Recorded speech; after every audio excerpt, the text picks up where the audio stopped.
Can you share with us your roles for Love You So Bad? Well, here I play the role of Savannah Aquino.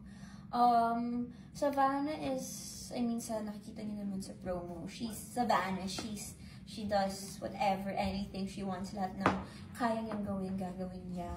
Ano lang siya, like, she's very, I feel like she represents most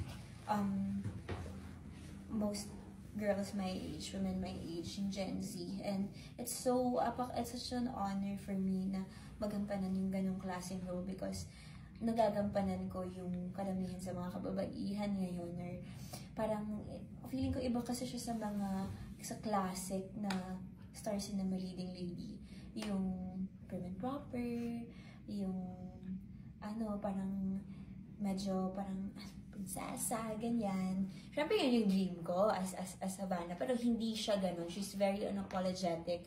She's so raw, ang raw niya.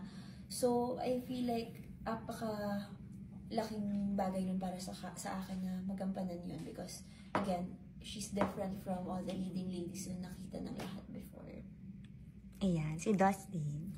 Ako naman dito, gagampanan ko dito si Lawrence Adrian Dolores. Ellie for short. Si Ellie, siya, varsity player, swimmer, maangas, tingin sa kanya, bad boy, kasi swimmer siya, tapos medyo laging serious, pero hindi alam ng tao na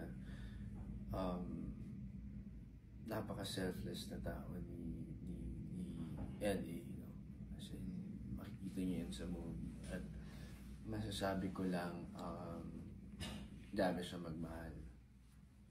So, yun baka ma-spoil Mas spoil. Ma-spoil ko pa.